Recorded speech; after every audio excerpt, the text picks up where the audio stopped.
दोस्तों आप बिहार डीएलएड का फॉर्म अप्लाई करते हैं तो आप किसी के बहकावे में नहीं आइए, नहीं तो आपका करियर खराब हो जाएगा। दोस्तों आप एकदम अच्छे से एग्जाम का तैयारी करिए, बहुत अच्छे से, क्योंकि डेट अभी और बढ़ेगी।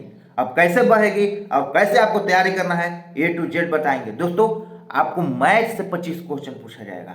अगर आपको नहीं पता है सिलेबस के बारे में तो आप सिलेबसवा सुन लीजिए। और सरकारी कॉलेज के लिए कितना नंबर चाहिए? सरकारी कॉलेज के लिए मात्र 60 से 70 नंबर चाहिए। अब कहाँ 120 को क्वेश्चन रहता है। आप लोग को हम A to Z जानकारियां दे देंगे, आप लोग गलत भी भर के आ जाइएगा तो उतना सही हो जाएगा, लेकिन फुल कॉन्फिडेंस में वीडियो सुन लीजिएगा तब, क्योंकि एनर्जी यहीं से मिलती है, आपको पढ़ने की जुनून यहीं से मिलती है। दोस्तों आपको A to Z कैसे नौकरी लेना है, कैसे क्या करना है, वो भी हम आपको लाख लाख तक बता देंगे। तो दोस्तों मात्र आप अच्छे से पढ़कर सरकारी कॉलेज ले सकते हैं, वो भी फ्री में। मात्र 25 से 30 हजार सरकारी कॉलेज की फी है। दोस्तों मैथ से आप पहले सुनिए, मैथ से 25 क्वेश्चन आता है, यहां पर तो हल हो गया। हिंदी से 25 क्वेश्चन आता है, और जो उर्दू वाले भाई है ना उनको उर्दू से 25 क्वेश्चन आता है। तो कोई कोई भाई पूछते हैं ना कि सर हमको भी उर्दू में क्वेश्चन रहेगा। नहीं भाई, अगर आप उर्दू लिए होंगे तो ही आपको उर्दू में क्वेश्चन रहेगा। आप समझने की कोशिश करिए, एग्जाम बिल्कुल आपको 30 मार्च से नहीं होगी, एग्जाम की डेट बढ़ेगी, क्योंकि बढ़ने के लिए इलेक्शन माथा पर है तो बढ़ना जरूरी है, बढ़ जाएगी, अप्रैल में होगी। आप कंफर्म लिख लीजिए, अब अप्रैल में 9 से 10 के बीच में ही होगी। आप लोग देख रहे हैं पेपर का, जैसे जिस तरह से पेपर में डीएलएड के बारे में खबर आती है उस तरह से आप लोग समझने की कोशिश करिए। 6 से होगी, 6 से होगी। खूब सब लोग क्लास में बेचे हैं, कहाँ 6 से हुई? नहीं ना हुई। इसलिए आप लोग समझने की कोशिश करिए। अब दोस्तों अब एग्जाम की तैयारी करिए।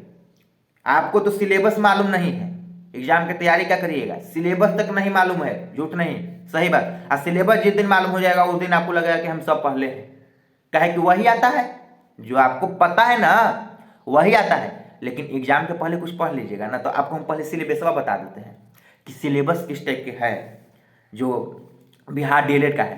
तो दोस्तों आपको हम बता देते हैं भाई कि साइंस रहेगी, हिंदी रहेगी, इंग्लिश रहेगी, रीजनिंग रहेगी और उर्दू रहेगी। Science, Hindi, Urdu, reasoning and सामाजिक विज्ञान। तो दोस्तों आपको हम बताते हैं कि साइंस से मात्र 20 क्वेश्चन, हिंदी से 20 या 25 क्वेश्चन आप लेते हैं, तो उर्दू लेते हैं तो 25 क्वेश्चन, हिंदी से 25 क्वेश्चन और मैथ से 25 क्वेश्चन, और आपको सामाजिक विज्ञान से 20 क्वेश्चन और रीजनिंग से 20 क्वेश्चन। तो भाई बहुत, अब इंग्लिश से भी 20 क्वेश्चन, तो बहुत अच्छा बात है कि आपको मात्र इस सब में। अब आपको बता देते हैं कि साइंस से कहाँ ज़्यादा पूछता है। साइंस से तत्व संकेत से कुछ पूछ दिया, 2 नंबर अगर आप तत्व संकेत अति कर लेते हैं, फाइनल कर लेते हैं, hydrogen, helium, lithium, beryllium, boron, carbon, nitrogen, oxygen, ये सब आप अति कर लेते हैं तो आपका 2 नंबर यहाँ से पक्का। यानी कि 1 से 20 तक भाई आपको देख लेना है क्या? तत्व संकेत।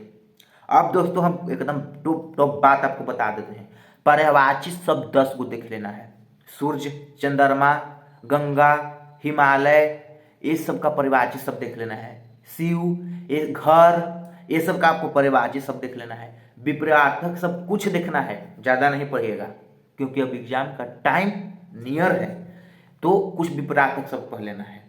और कुछ आपको हिंदी में मतलब कि कविता उविता के बारे में, कवि के नाम आप लोग 12th 10th में भी पढ़े होंगे, वही पढ़ लेना है। और दोस्तों मैथ से त्रिकोणमिति, क्षेत्रमिति, ज्योमेट्री, अति प्रोबेबिलिटी, प्रायिकता, कुछ इंग्लिश में बोल रहे हैं, प्रायिकता, त्रिभुज, ये सब पढ़ लीजिएगा, ये सब से ही आता है। और दोस्तों बहुत अच्छा से आपका क्लियर हो जाएगा एग्जाम। अब आपको हम बताते हैं कि आप इतना पढ़ लिए, अब इतना पढ़ने के बाद आपको लगा कि हम वहाँ पर कई क्वेश्चन सही सही बनाए, तो मात्र 40 क्वेश्चन सही सही बनाए। तो 40 क्वेश्चन आप सही बना दिए तो 80 क्वेश्चन अभी बाकी है ना, आराम से है, 120 क्वेश्चन रहता है। तो 80 को आप ऊपरे जिस तरह से आंसर मारे ना, माने कि पहला के बी तो दूसरा के सी हो रहा है, उसी तरह से आप भर दीजिएगा। एग्जाम निकालने का ये तरीका है, उसी तरह से आप नीचे भी भर दीजिएगा, उसी तरह से कॉपी सेट होता है और आपका हो जाएगा पक्का। तो उसी तरह से आपको भर देना है, पहला के बी दूसरा के सी। तो 20 को आप अगर 80 को भरते हैं तो उसको में से आप बताइए तो 30 को आप सही नहीं करिएगा। 30 को नहीं सही कर रहे हैं तो आप गलत गलत भर के देखिए, घर है सेट में आपको 30 को पक्का सही होगा, लेकिन हम जैसे बोल रहे हैं वैसे भरिएगा। एगो सेट बर्बाद कर दीजिए भाई सरकारी कॉलेज के लिए। और दोस्तों आप थक हार गए हैं कहीं से जॉब लेकर, तो दोस्तों हम ग्रामीण डाक सेवक ज्वाइन कर चुके हैं, आपको हम बताएंगे। लेकिन 10th में 40% से नंबर रहना चाहिए, 40% नंबर रहना चाहिए कि कहाँ से फॉर्म अप्लाई करें, कैसे अप्लाई करें। ग्रामीण डाक सेवक बिना परीक्षा नौकरी साल में 3 बार आने वाली, 40,000 पोस्ट पे, 40,800 पोस्ट पे इस बार आने वाली है तुरंत इसी वीक में। तो दोस्तों कैसे ज्वाइन करना है, कैसे क्या करना है, कहाँ से फॉर्म भरना है, जो आपको हो जाए, क्योंकि मेरिट बेसिस पे होती है तो फॉर्म भरने के अनुसार होती है। तब तक दोस्तों ये सब आपको हम बता देंगे दोस्तों। तब तक के जय हिंद जय भारत। अब आप लोग व्हाट्सअप ग्रुप का लिंक डिस्क्रिप्शन में दिया हुआ है, वहाँ से ऐड हो जाइएगा, हमको जरूर मैसेज करिएगा या आप ऐड रहिएगा। हम A to Z आपको अप टू डेट देते रहेंगे GDS के बारे में और DLED के बारे में भी। तब तक के